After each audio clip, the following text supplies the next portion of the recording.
सृष्टि कैसे रची गई। परमात्मा समर्थ है।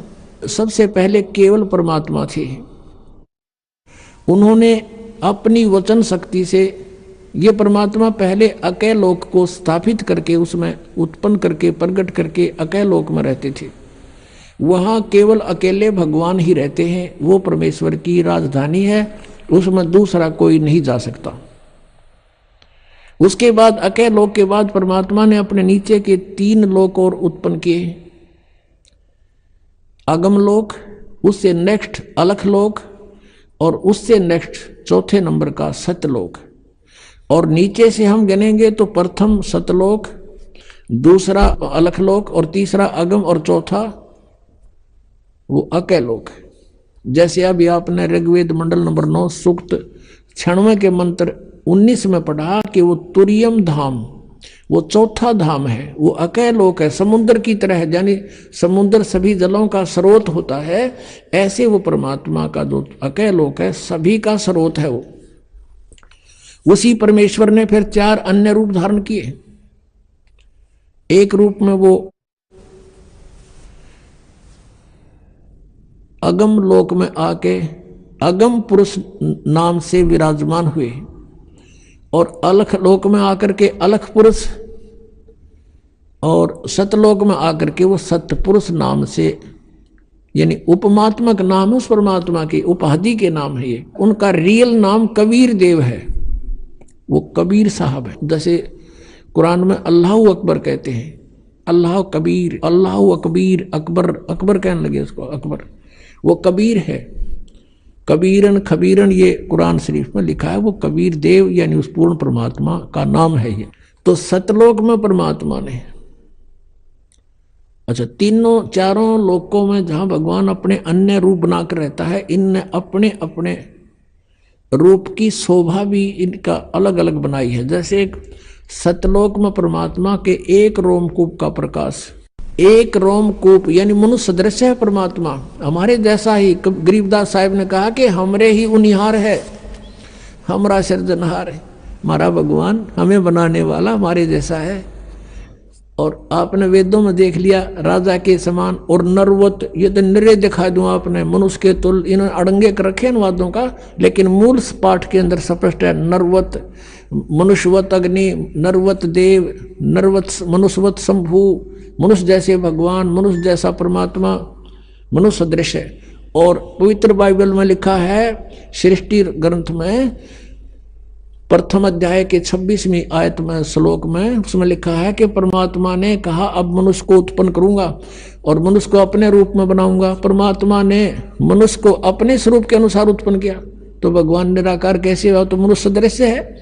और पूरे इस यानी ईसाई धर्म में किसी से पूछ लो परमात्मा की क्या स्थिति है, वो कहते हैं गॉड इज फॉर्मलेस, परमात्मा निराकार है। अरे पवित्र बाइबल कह रहा है मनुष्य सदृश है, ये निराकार का डंडोरा पीट रहे। तो ऐसे ही कोई भी पवित्र धर्म का जो अनुयायी है अपने पवित्र सदग्रंथों से भी वो परिचित नहीं है। जैसे हिंदू और मुसलमानों का झगड़ा किस बात पर था? मुसलमानों ने ये मान लिया कि हम जो साधना कर रहे हैं वो एक देव की कर रहे हैं, एक प्रभु की, एक अल्लाह की। और हिंदू लोग ये बेचारे दुखी हो रहे हैं, ये अन्य देवताओं की पूजा करते हैं, ये नहीं करनी चाहिए, इनका जीवन नष्ट हो रहा। इसलिए उन्होंने सोचा कि हम सही मार्ग पर लगे हुए हैं और हम उस सब पूर्ण परमात्मा की भक्ति कर रहे हैं जिससे मोक्ष संभव है। तो इनको भी कोशिश करें, जबरदस्ती भी अगर इस मार्ग पर लगा दें इनका कल्याण हो जाएगा। इसलिए वो जबरदस्ती मुसलमान बनाने लगे। उन्होंने ये सोच रखा था कि हम पूर्ण परमात्मा की भक्ति कर रहे हैं। अब उनका भी भ्रम था ये। जैसे कुरान शरीफ सूरत फुरकानी 25 नंबर है उनकी, उसमें आयत नंबर 52 से लेकर 59 तक, 52 से लेकर 59 तक स्पष्ट किया है कि कुरान शरीफ का ज्ञानदाता, जैसे गीता का ज्ञानदाता ये ब्रह्म है और वही ब्रह्म कुरान शरीफ का ज्ञान दे रहा है। और अपने जैसे गीता का ज्ञान अर्जुन को दिया जा रहा है तो वहाँ हजरत मोहम्मद को दिया जा रहा है। तो वो कुरान शरीफ का ज्ञान दाता कहता है कि ए पैगंबर, मैं तुझे इस कुरान शरीफ की जो दलील दे रहा हूं इस पर विश्वास रखना, वो अल्लाह कबीर है।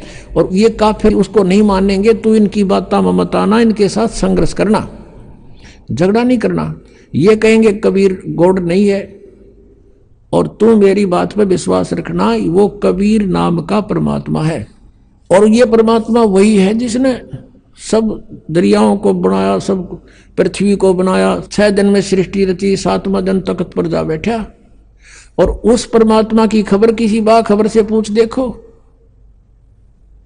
अपने आत्माओं, मुसलमान धर्म के अनुयायी क्या मानते हैं कि कुरान शरीफ का ज्ञान स्वयं हमारे अल्लाह ने दिया है। किसको?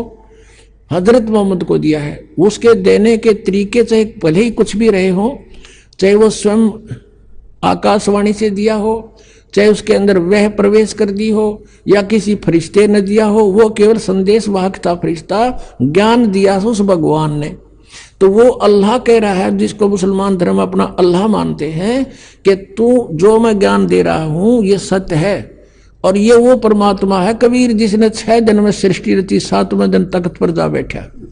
और इसकी खबर किसी बाखबर से पूछो।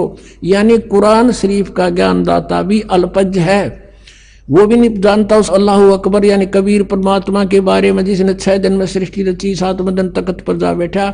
उसकी जानकारी तो तत्वदर्शी संत बताओगे, बाखबर, उनसे पूछो। तो इससे सिद्ध हो गया कि ये भी इनकम्प्लीट गॉड की साधना कर रहे थे, अधूरे परमात्मा की। तो और ये इसी आधार से कहा करते थे कि तुम काफिर हो, तुम भगवान को ना पूछकर सब देवताओं की पूजा करते हो। आज उनकी स्थिति भी वहीं पर खड़े, ये काल की पूजा कर रहे थे। अब आपको थोड़ा कुरान शरीफ दिखाना पड़ेगा, क्योंकि ये ऐसा जटिल बना दिया इस काल ने। हम भिन्न भिन्न बना दिए, हिंदू अलग बना दिए, मुसलमान न्यारे, सिख अलग से, ईसाई अलग से, ताकि ये लड़ते रहें आपस में। सच्चाई सामने आएगी तो ये फिर झगड़ा करेंगे, ऐसा नहीं है, झूठ बोलता है, लेकिन ये वो गुंजाइश नहीं रहेगी। ये इंटरनेट और ये सब वेबसाइट और ये प्रोजेक्टर, ये मोबाइल, ये सब साधना पर, ये सब जो आज तकनीक दी है, ये गॉड कबीर ने दी है। यहाँ का तो भगवान भी ना बना सकता है इन ऐसे कंप्यूटरों को। आज से लाखों वर्ष इतिहास देख लो पिछला। महाभारत का आप कथा सुनते हो, एक रेडू में 6 खेतर जोड़ के और घिस्से अंडा करते।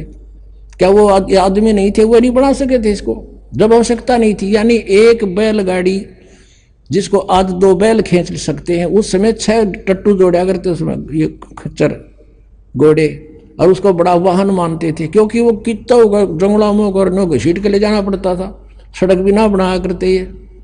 तो कहने का भाव ये है कि ये टेक्निक भगवान ने दी है, इसलिए दी है कि अब ये बच्चे मुझे पहचान लेंगे। आज कुछ ऐसे आधुनिक इंस्ट्रूमेंट बना दिए भगवान ने, जिससे भगवान की लीला को समझने में आसानी हो रही है। एक छोटी सी चिप है इतनी की, और उसके अंदर कितना मैटर आ जाता है गिनती नहीं होती। इसलिए परमात्मा को समझना बहुत आसान है। जैसे हम एक यहां पर बैठा हुआ व्यक्ति फैक्स कर देता है और कहीं निकाल लो, उस मैटर ने एज इट इज, कोई तार नहीं बीच में। तो ऐसे ही परमात्मा ने हम सब कर्मों का हमारे अंतःकरण के अंदर, हमारे शरीर में एक ऐसा इंस्ट्रूमेंट लगा रखा है जिसमें वो असंख्य जन्मों के आपके संस्कार डिपॉजिट है कोड वर्डों में, और एक कॉपी भगवान के पास है।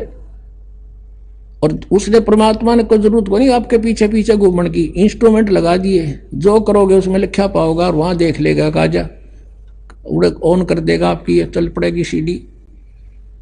आपसे पूछने की आवश्यकता नहीं भगवान ने, या तो 6 गवाह चाहिए एक दोषी को करार करने के लिए, वह आवश्यकता नहीं है। कितना दयालु है भगवान आपके ऊपर, वो कितने रजा है आपके ऊपर, वो परमात्मा कबीर देव की। आप अन्य संतों के सत्संगों में जाते थे, ये इधर जय गुरुदेव एक पंथ चल रहा है मथुरा में, वो भी राधा स्वामी की ब्रांच समझ लो, 5 नामों पर गाटा जोड़ रखे है। वहां से आए हुए भगत बताते हैं कि वहां कह तो ज्ञान नहीं था, और हम उनको परम संत मान के श्रद्धालु वहां बैठे रहते थे। और जहां हम वो सत्संग करते थे, अपने आप एक टेंट लगाए जाते थे, आप पे बनाओ और आप पे खाओ, कितना पढ़ो कितना सो, नहाओ धो, ना कितना व्यवस्था है, कुछ नहीं उनकी तरफ से व्यवस्था होती थी। अब जाते हैं दूसरे पंथों के पास, संतों के पास, कहते हैं अपना सारा सामान साथ ले जाओ गुदड़ा, और वहाँ एक प्राण का पूड़ा दे दिया करें, 20 रुपये लें जमा करा दो, ये प्राण बिछाओ और अपने कम्बल बिछाओ और सो जाओ। और ज्ञान क्या दो, 1 घंटे, एक 45-50 मिनट एंड बैंड बोल के वो नकली गुरु अपना जा बैठे, श्रद्धालु ने होकर मौज मचा दी, बड़ा अच्छा ज्ञान करा। ज्ञान का उन्हें कह का भी ना पता, ज्ञान तो ये है दास का गला सूख लेता है, इस ज्ञान का अंत नहीं आता। और आप पर कितनी मेहर कर रखी, नीचे बैठ बिछा रखा भगवान ने, इस दासों की ड्यूटी लगा रखी अपने बच्चों के लिए, तुम कितनी पुण्यात्मा हो। और दे कर काची रजाई और छका के देसी घी का माल बैठा दिए, सुनो ये मेरी महिमा, ये हो दयालु परमात्मा, हम खोज रहे थे, हमें ढूंढा नहीं मिल रहा था, ये यहाँ भी इतना सुख देगा तो वहां तो पता नहीं क्या कर देगा। जब दूसरे के लोक में इतना सुख दे रहा परमात्मा ने, दूध की नदी बहा रखी, देसी घी की बहा दी, या कोई भी दूसरी वस्तु प्रयोग नहीं होती, सब देसी घी का सब व्यवस्था बनती है। तो ये सतलोक से आता पुण्यात्मा, यहाँ का नहीं है। वो कहते हैं जब परमात्मा कबीर देव जी आए थे, उनके साथ मजाक कर दिया था, और 18 लाख व्यक्तियों को चिट्ठी लिख दी थी, कबीर जी भंडारा करेंगे। और कबीर जी झोपड़ी में रहा करते, भगवान लीला करते थे कि भगवान भजो मेरे की तरफ, फिर देखना परमात्मा के हाथ। 18 लाख व्यक्ति आगे, श्याम का आटा भी घर पे नहीं था, परमात्मा लीला, वहां तो कबीर रूप में बैठे हैं, एक गरीब व्यक्ति के रूप में, और सतलोक में गए, वहां से 9 लाख बैलों के ऊपर बना बना सारा सामान सतलोक से लेके 1 सेकंड में यहाँ आगे गर्मा गर्म, और भंडारा ला दिया। 3 दिन तक 18 लाख व्यक्तियों का भंडारा छिका दिया परमात्मा ने। और चिट्ठी में लिखा था कि कबीर एक असरफी देगा सोने की, एक दोहर देगा कंबल, वो भी साथ दिए थे। यानी उनका मुंह मोड़ने के लिए जो भगवान कबीर जी को नीचा दिखाना चाहते थे। तो पुण्यात्माओं, तब कबीर जी ने कहा था, ये खाकी खंजूसपुर अनका नहीं सुमार। और दूसरा रूप केशव नाम धरका आगे थे कि व्यापारी का रूप बना के, गरीब दास केशव के अनका नहीं सुमार। परमात्मा ने कहा, ये तो खाकी खंजूस, ये तो कति कंजूस खोखापुर है, ये खाली इसमें ना कुछ भी, हम तो सतलोक से लेकर आए हूं सारा सामान यहाँ पर। तो पुण्यात्मा आज वही है यहाँ पर। तो ये आज जो की जो व्यवस्था परमात्मा ने कर रखी, अपने पुण्यात्माओं को सुख दे रहे हैं, इनकी बुराई छुटवा रहे हैं, इनके आने वाली आपदाओं को समाप्त कर रहे हैं, और इनको धनी बना रहे हैं। फिर प्रेरणा करते हैं कि बच्चों दान करो, धर्म तो 10 का नहीं 10 के तीनों लोग, खैरायत में खैर है कीजिए आत्म पोख। तो फिर आपको पहले तो देते हैं, फिर कहते करे करावे साइया मन में लहर उठा, दादू सिर दर्जीव के आप बगल हो जा। एक व्यक्ति सब जगह दुखी हो लिया, और डॉक्टरों ने बोल दिया ऑपरेशन होगा और 1 लाख रुपए लगेंगे।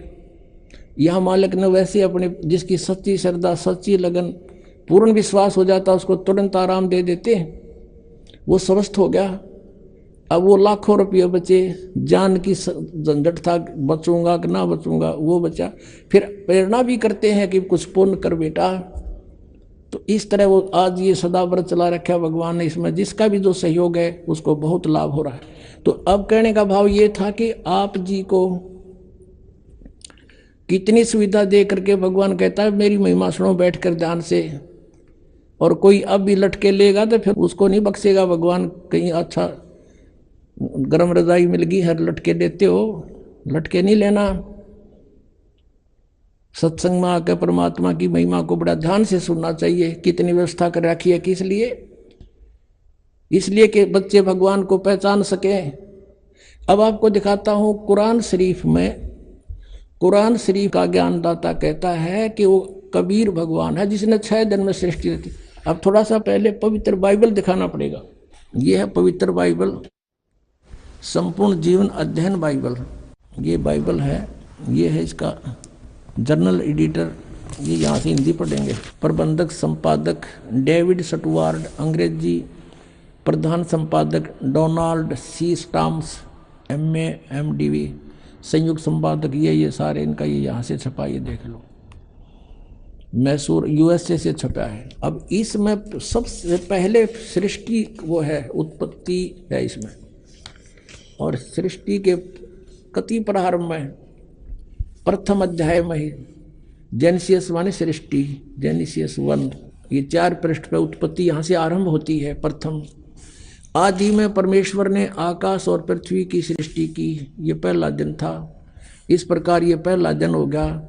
फिर दूसरा दिन हो गया, प्रकाश प्रकुश बना दिया परमात्मा ने। फिर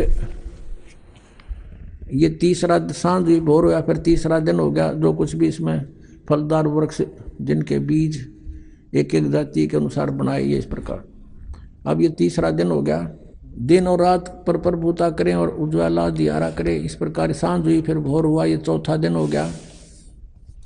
फिर यहाँ देखें, ये प्रश्न नंबर 5 पे, वो 4 पे पढ़ा आपने। अब 5 पे क्या है, सांझ हुई, भोर हुई, फिर ये 5वां दिन हो गया। छठे दिन पे आना हमना, असली बात ये है।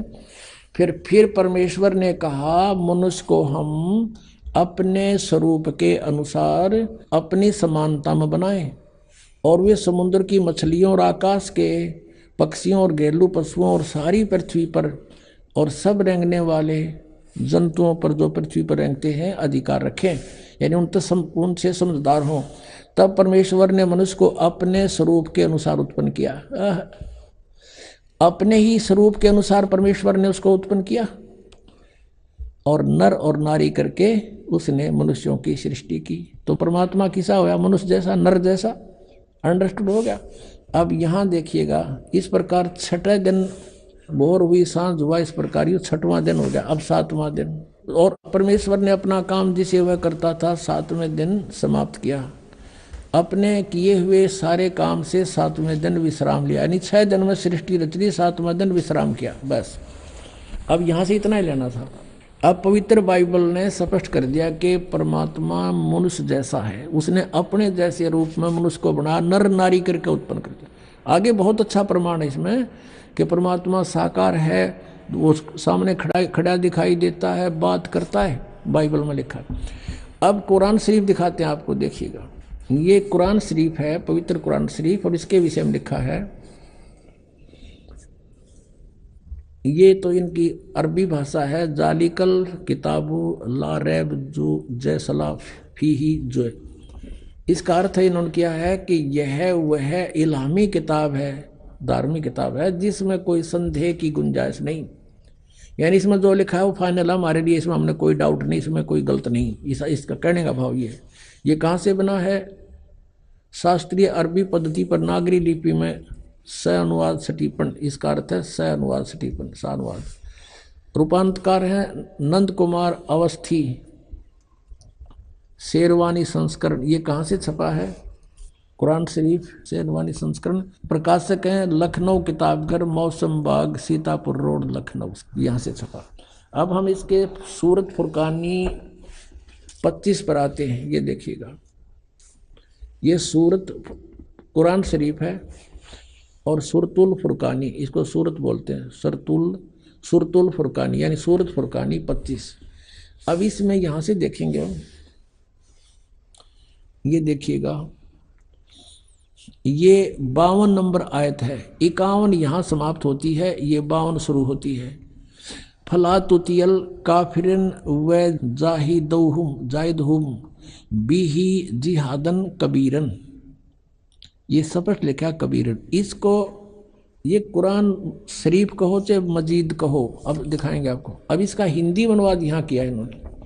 ये 51 समाप्त हुई, 52 प्रारंभ हुई। इसका अनुवाद है ये जो हमने अरबी भाषा पढ़ी, लिखी है इसमें नागरी लिपि में। अब इस 52 का यहाँ अनुवाद किया है। तो ए पैगंबर हजरत मोहम्मद को कुरान शरीफ का ज्ञानदाता बोल रहा है, तुम काफिरों का कहा न मानना, जो परमात्मा की पूजा ना करते, अन्य देवताओं की पूजा करते हैं, उनको काफिर बोलते हैं, मानना। और इस कुरान शरीफ की दलीलों से जो मैं तुझे ज्ञान दे रहा हूँ, उनका सामना बड़े जोर से करो। इन्होंने कबीर का अर्थ बड़ा कर दिया, और ये लिखना था कि वो अल्लाह फला तुतियल काफिरन व जाहिदम बिही जिहादन कबीरन, कबीरन माने कबीर के लिए तू संघर्ष कर।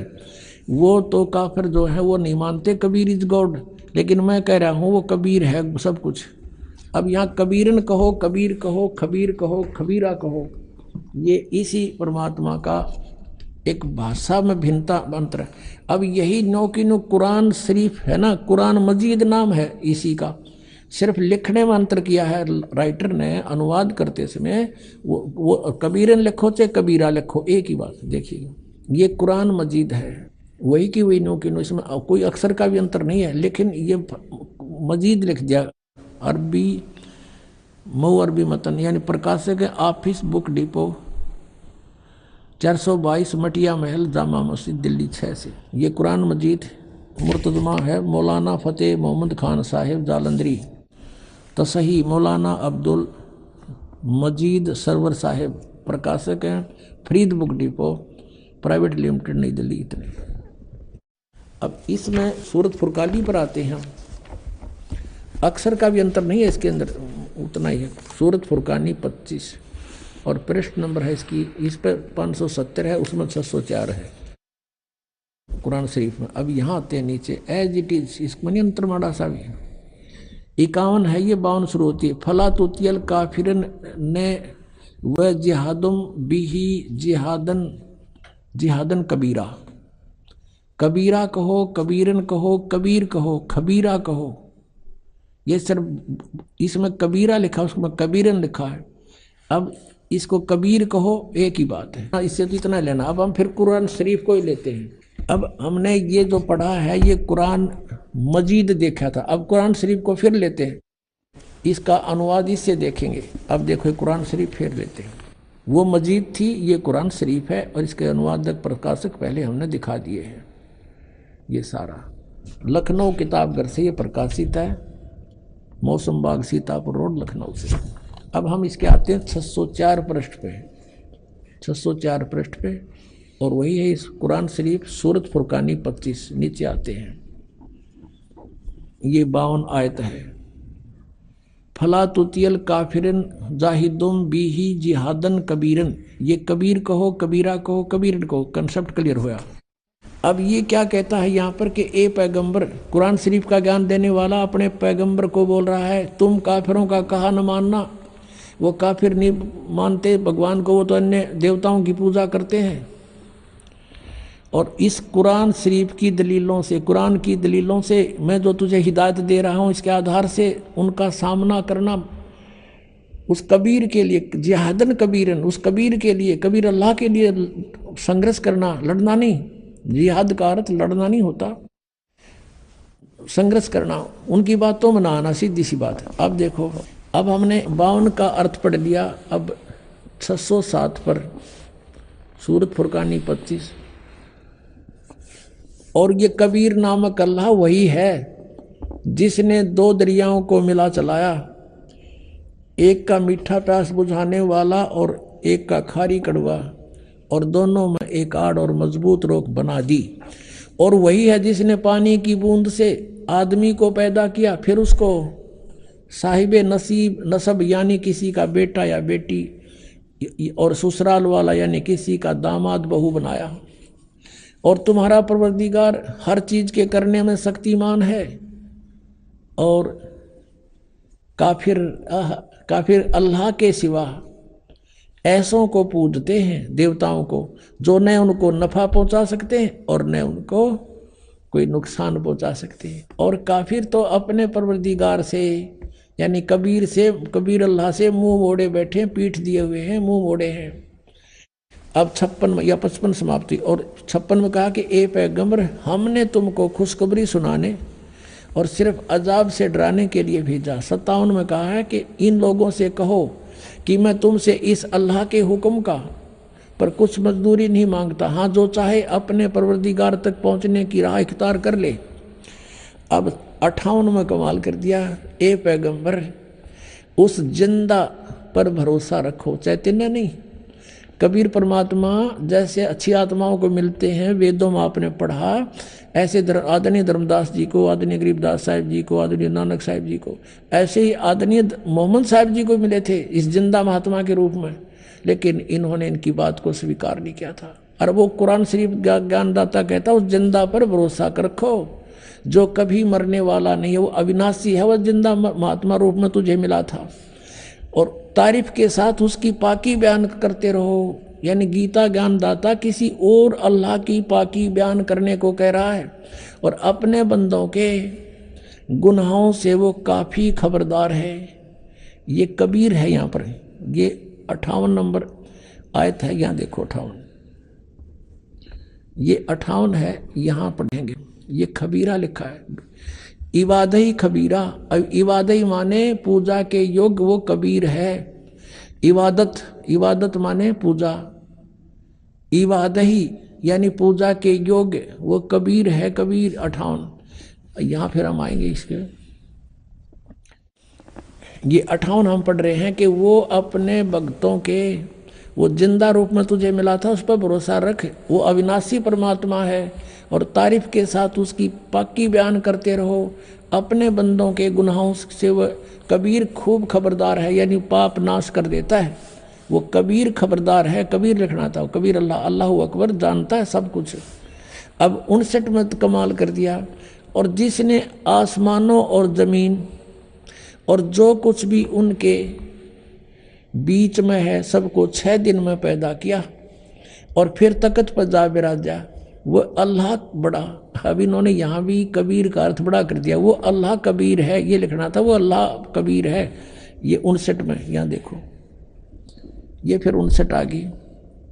इसमें फिर खबीरन लिखा है, अरहमानू फसल भी ही खबीरन, कबीरन कहो, कबीर कहो, खबीर कहो, तो इन्होंने इसका अर्थ भी बड़ा कर दिया। अब फिर पढ़ेंगे इस 58 नंबर को, जिसने आसमानों और जमीन और जो कुछ उनके बीच में है सबको 6 दिन में पैदा किया। जो पवित्र बाइबल जो ज्ञान देता है 60% ज्ञान वही कुरान शरीफ में है। 6 दिन में पैदा किया, फिर तख्त पर जा बिराजा, वह अल्लाह बड़ा, वो अल्लाह कबीर, वो अल्लाह अकबर, वो अल्लाह कबीर है, वो भगवान कबीर है, बड़ा दयालु है, रहमान है। और उसकी खबर, उसकी जानकारी किसी बाखबर इल्म वाले यानी तत्वदर्शी संत से पूछ देखो। इससे सिद्ध हो गया कि कुरान शरीफ का ज्ञानदाता भी उस अल्लाह यानी बड़े भगवान, जिसको ये बड़ा कहते हैं, वो मान ले, उसके बारे में अल्पज्ञ है, उसकी जानकारी नहीं रखता। उसके लिए स्पष्ट किया है कि वो साकार परमात्मा है, उसका नाम कबीर है। 6 दिन में सृष्टि रची और 7वें दिन तख्त पर जा बैठा, तो वो विराजमान हुआ। तो एक देशीय है और साकार है, मनुष्य सदृश है, वो पवित्र बाइबल ने सिद्ध कर दिया। अब आज उन मुसलमान भाइयों का दावा भी गलत सिद्ध हुआ जो हिंदुओं को यूं कहते थे ये देवताओं को पूजे, इनका मोक्ष नहीं हो सकता, तो वो भी अब काल के ही जाल में है, उनको भी सोचना पड़ेगा। हम एक पिता की संतान हैं। पुण्यात्माओं, परमात्मा का पाना बहुत आसान है। ये विश्वास होना कि कौन परमात्मा है, वो क्या स्थिति में है, वो कैसी लीला करता है, उसको पहचानना अनिवार्य है। और कौन सी वे ऑफ वर्शिप है, वो पूजा की विधि क्या है जिससे मोक्ष होगा, वो कौन है, कैसा है, उसका नाम क्या है, उसका प्रमाण क्या है, तो उसका प्रमाण सदग्रंथों में है। गीता जी अध्याय नंबर 16 के श्लोक नंबर 23 में कहा कि अर्जुन, जो शास्त्र विधि को त्याग कर मनमाना आचरण करते हैं उनको, उनकी न तो गति होती है यानी मोक्ष नहीं होता, ना उनको कोई सिद्धि प्राप्त होती है और न ही कोई सुख होता है, यूजलेस। 24वें श्लोक में 16वें अध्याय में कहा गीता जी में कि अर्जुन, इससे तेरे लिए अर्जुन शास्त्र ही प्रमाण है कर्तव्य और अकर्तव्य के लिए। कौन सी करनी चाहिए साधना, कौन सी ना करनी चाहिए, किसी के लोकवेद पर विश्वास ना करना। जैसे इन राधा स्वामी वालों का लोकवेद आपने देखा जो तो हंसी आवे, इनको ये नहीं मालूम सतनाम खान का है कि पीण का, गाटा जोड़ रखा। सतनाम सार नाम भी वही है, सतनाम भी सार, सतनाम को कहते हैं सतपुरुष भी सतनाम, सार शब्द भी सतनाम, और सचखंड भी सतनाम, और सतपुरुष भी सतनाम। ये जाएंगे सतलोक है, थरा गजब भैया। अपनात्माओं सृष्टि रचना सुनाने के लिए इतनी भूमिका बनाई थी ताकि आपका ये बात यकीन हो, विश्वास हो कि ये दास जो कह रहा है और परमात्मा ने जो कहा दास वही कह रहा है। एक तो आपने इस तत्व ज्ञान को समझने के लिए जो इस आश्रम में आते हैं, ये निरसंशय हो जाना कि ये दास जो शब्द बोलेगा वो 100% सत्य होंगे। फिर आपको समझने में आसानी हो जाएगी, इस मन का फतूर ना रहेगा। और ये विश्वास दिलाने के लिए कि दास जो बोल रहा है वो सारी साची है, ये प्रमाण दिखाता हूं। इन प्रमाणों को समझने के बाद फिर आपको ये भी देख लेना कि कहीं कोई ना प्रमाण दिखा पावे दास, और जो शब्द बोलेगा वो प्रमाणित समझ लेना, तो बहुत शीघ्र समझ में आ जाएगी आपके भगवान की ये परिभाषा। अब ये जो सृष्टि रचना जो दास सुनाने चला था, अब बहुत शॉर्टकट में सुनाऊंगा, 5-4 मिनट में, समय अच्छा हो गया है। पुणात्मा वैसे तो परमात्मा के लिए तो महापुरुषों ने जैसा भी उनके गुरुओं ने बता दिया, शीश देने की तैयारी कर दी, सारा खड़े होकर तप किया, अग्नि के चारों तरफ आग जला के बीच में बैठ के तप किया, घर त्याग दिया, ऊपर को पैर करके साधना की, व्रत भी रखने शुरू कर दिए। जैसे जैनियों में देखो आप, इतने घोर व्रत कराते हैं, उपवास रखवाते हैं, वो भी उनको मंजूर है, एकादे की तो डेथ भी हो जाती है, लेकिन फिर भी वापस नहीं हटते। तो परमात्मा पाने के लिए हमने समय निकालना चाहिए।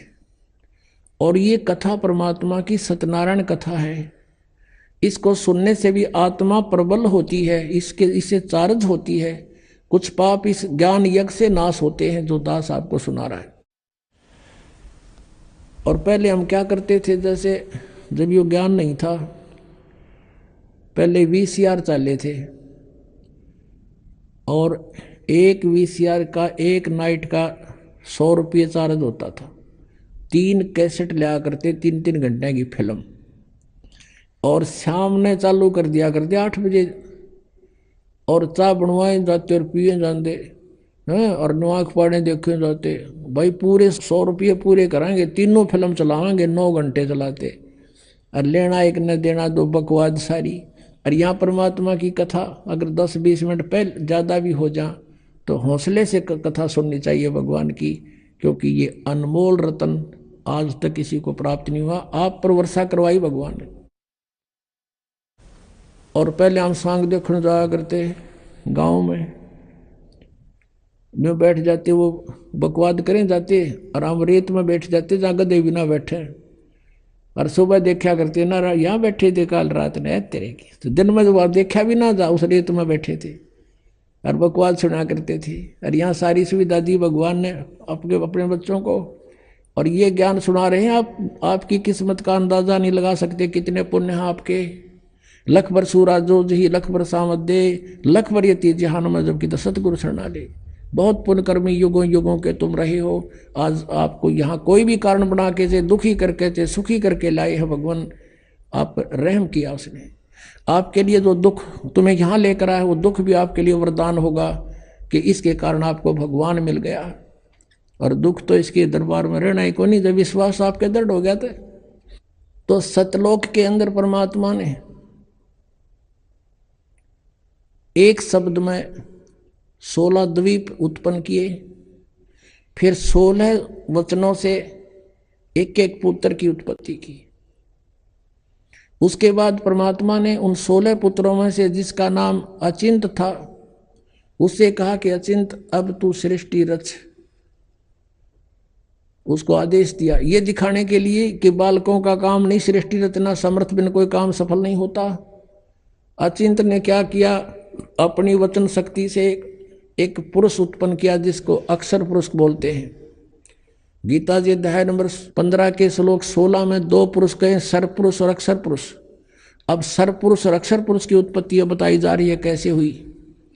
अक्षर पुरुष की उत्पत्ति अचिंत ने अपने वचन से की, परमेश्वर के आदेश से। परमात्मा ने उसको इतनी शब्द शक्ति दे दी थी। अक्षर पुरुष जब उत्पन्न हो गया, वो अपनी मनमर्जी से चल पड़ा। अचिंत ने कहा था मेरा सहयोग दे सृष्टि में, उसकी नहीं मानी। जा करके एक मान सरोवर है ऊपर अमृत जल से भरा हुआ, उसमें जाके छलांग लगाई नहाने के लिए और उसमें आनंद आया, सो गया। वहां श्वासों से शरीर नहीं है। अब वो सो गया था, चिंत बैठा बैठा देखे, तब परमात्मा ने कहा कि बेटा समर्थ के बिना ये काम नहीं हो सकता और अब तू बैठ जा आसानी से। अब वहां गए परमात्मा ने, उस सत्य पुरुष ने, कबीर देव ने क्या किया, सरोवर से उसी जल से एक सरोवर से जल लिया, अपनी शक्ति से उसको एक अंडा बना दिया, जैसे जादूगर बनाता है। उसको अंडे में एक आत्मा प्रवेश कर दी अपने वचन से। वो अंडा बहुत बड़ा था साइज में, वो गड़गड़ गड़गड़ करता हुआ नीचे को चला। उसकी अक्सर पुरुष की निंद्रा भंग होगी। अब कोई अधूरी निंद्रा में कोई जगा दे तो उसको बड़ा दुख सा होता है। इस दुख महसूस किया उसने, कोप किया और अंडे को कोप से देखा, क्रोध से। उस क्रोध से वो अंडा फट गया। उसमें से ये सरपुरुष यानी ज्योत निरंजन काल निकला एक मनुष्य रूप में।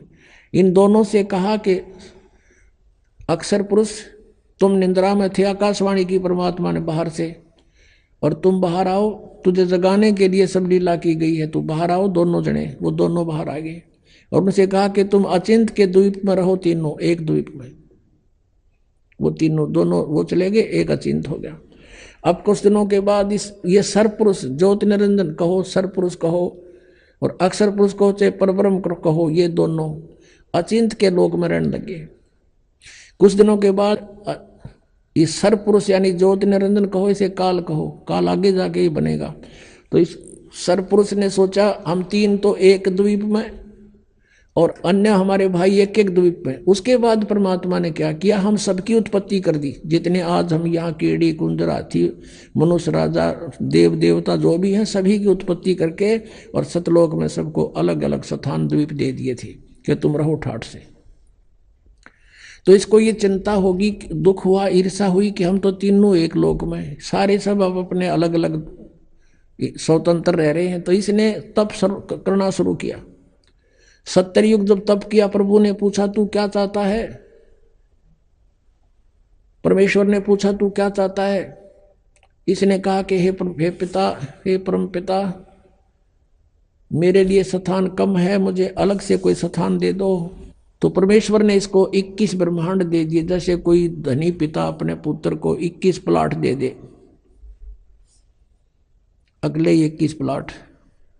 वहां ये गया, रहने लगा। इसने देखा लेकिन वह खाली पड़ा था, इसने सोचा कुछ कंस्ट्रक्शन हो। इसने 70 युग तब फिर किया। हम कैसे फंसे यहाँ पर, इस काल के साथ कैसे आ गए यहाँ इतने गंदे लोक में। हमने वहां पर गलती की थी। हमारे पिता ने हमारे को सब सुविधाएं दे रखी थी, कोई असुविधा नहीं थी किसी प्रकार की भी। हम अजर अमर थे, हम सदा युवा रहते थे। हमारे परिवार थे वहां पर, पूरे ग्रुप के ग्रुप, परिवार के परिवार थे। सतलोक में सृष्टि है ऐसी ही है, लेकिन वहाँ के हंस आत्मा है, वहाँ मृत्यु नहीं होती, बुढ़ापा नहीं होता, सदाबहार वृक्ष रहते हैं, कोई राग द्वेष नहीं, कोई बाही बंटवारा नहीं। और ये राधा स्वामी वाले जितने भी सब कहते हैं सतलोक में तो प्रकाश ही प्रकाश है। वहाँ आत्मा परमात्मा में ऐसे मिल जाती है जैसे बूंद समुद्र में। अरे कोई डूब का मरना, वहाँ पर ढूंढ रहे हैं भगवान को, परमात्मा को तलाश करें, उसके दर्शन करेंगे, बैठेंगे, बतलावाएंगे, अपना दुख रोवाएंगे, हैं देख देख कर खुश होवाएंगे। इनको भगवान निराकार है, प्रकाश ही प्रकाश है और आत्मा उसमें ऐसे मिल जाती है जैसे बूंद समुद्र में। ये तो एक डूब का मरने वाली बात होगी। है किसी में मत चलो, कहेंगे चलो समुद्र में डूब मरो, भगवान मिलेगा, लो अभी ना जाओ। तो ये मूर्ख बना रखे हमने, उन्हें पता है ना सतलोक का बेरा। इन जाने वालों ने पता है उड़ा जाना उड़ा कुछ है को नहीं है। तो बात बात वो बनाओ, सुन लेते हैं श्रद्धालु। तो वहां पर सृष्टि है, एज इट इज है, भगवान मनुष्य दृश्य है। उसके एक रोमकूप में करोड़ सूर्य मिला दे, करोड़ चंद्रमा, इतनी रोशनी उस मालिक के वहां के रूप में। वहां से वो हल्के तेज पुंज का रूप बनाकर सरल करके यहाँ आता है। वेद भी बता रहे हैं और ये 600 साल पहले परमात्मा ने अपनी महिमा आप बता रखी है कबीर वाणी में। तो वहां से वो परमात्मा ने आके खुद बता। तो हम अपने भगवान को छोड़ के जिसने हमारे को सारा सुख दे रखा था, हम इस पर आसक्त हो गए। यूं खड़ा होगा तब कर रहा था, और यूं देखो देखो हो कितने इतने वर्ष खड़ा रहा, हो बड़ा कमाल कर दिया। अब हमारे ये बीमारी वहां से लगी थी बुराई। जैसे अब है एक हीरो या हीरोइन, अभिनेता अभिनेत्री अपने पेट के लिए नाचा कूदी उछलम कूदम मेकअप करते, और हम उन पर आसक्त होते हैं। यहाँ एक बरुवाला में या हिसार में कोई एक्टर आ जा, नेता अभिनेता आ जाए, और देखो नौजवान लड़के और लड़कियों की लाइन लग जाएगी, हजारों की संख्या में इकट्ठे हो जाएंगे, और दूर तो देखेंगे वो खड़ा वो खड़ी, सारे दिन धक्के खा के न्यू आ जाएंगे। बताओ वो खड़े तर वो खड़ी, तो उन्हें क्या मिल गया? वो अपने पेट के लिए भटक रहे हैं, और हम उनको देख कर आसक्त हो रहे हैं और कहते हैं मेरा फेवरेट वो है ये हीरो फेवरेट। इन फेवरेट न मार दिया हम, यू हमारा फेवरेट हीरो हो गया वहां पर सतलोक में। और परमात्मा ने आकाशवाणी की कि बच्चों तुम इसने ना देखो, मस्त रहो, भक्ति करो, चैन से रहो, इसका कर्म ठीक नहीं है। ये परमात्मा ने इसको मना किया था, पर इसने ये माना नहीं। और हमें भी मना किया था कि इसकी तरफ ना ध्यान दो, तुम मस्त रहो, लेकिन हम ऊपर से तो सावधान हो गए, पर अंदर से कसक नहीं गई, इसके प्रति कति फिट हो गया, आकर्षित हो गए, अंदर से कसक बन गई जबरदस्त। वो तो अंतर्यामी सारी जानते हैं। जब इसने दूसरी बार तप किया तब पूछा भी क्या मांगता है तू? 70 युग तप किया। तब इसने कहा प्रभु मुझे कुछ कंस्ट्रक्शन सामग्री दे दो ताकि मैं कुछ रचना रचूं। परमात्मा ने 5 तत्व और 3 गुण दे दिए कि ले बेटा खेल खिलौनों से। इसने सोचा भी ये भी बना लूंगा, लेकिन जीव नहीं है तो मैं करूंगा क्या, मुझे आत्मा भी चाहिए, कि लेगा दिल नहीं लगे। तब इसने 64 युग तब फिर किया। तो प्रभु ने पूछा क्या मांगता है, बोल, तूने जो मांगा मैंने सब दे दिया। तब इसने कहा कि मुझे कुछ जीव दे दो, आत्मा दे दो प्रभु। अब परमेश्वर ने कहा कि भाई ये आत्मा नहीं दे सकता तुझे किसी भी सूरत में, हाँ तुझे और प्लाट चाहिए और दे दूंगा, ब्रह्मांड 5, 7, 10 चाहिए, ये नहीं दे सकता, क्योंकि ये मेरी आत्मा है, मेरे वचन से उत्पन्न हुई है, मेरी हृदय है, ये मेरी आत्मा है, ये नहीं दे सकता तुझे। लेकिन एक शर्त है, यदि कोई स्वयं तेरी स्वेच्छा से जाना चाहता है तो जा सकता है, जा पूछ ले। तो हमारे पास आया, जितने हम यहाँ फंसे हुए हैं, हमसे पूछा क्या मेरे साथ तुम चलोगे? अलग से मैंने तप करके अलग से राज्य प्राप्त किया है, वहाँ ऐसे रहेंगे, ऐसे देव बनाऊंगा, महादेव बनाऊंगा, दूधों की नदी बहाऊंगा। अब वहाँ कोई कमी थी हमने, लेकिन बुद्धि भ्रष्ट होगी। हम बोले ठीक है, पिताजी आज्ञा दे देंगे तो हम चल पड़ेंगे।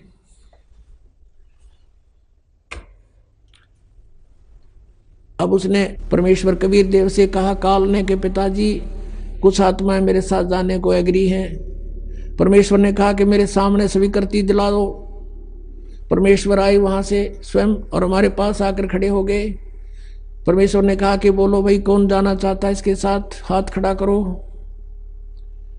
अब परमात्मा ने पहले तो हमें मना किया था कि इस पर आसक्त मत हो, हम शर्मिंदे हो गए, नीचे को मुंह कर लिया, कोई नहीं बोला, सन्नाटा छा गया।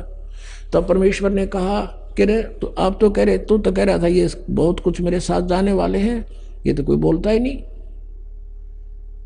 झूठ बोलता था तू।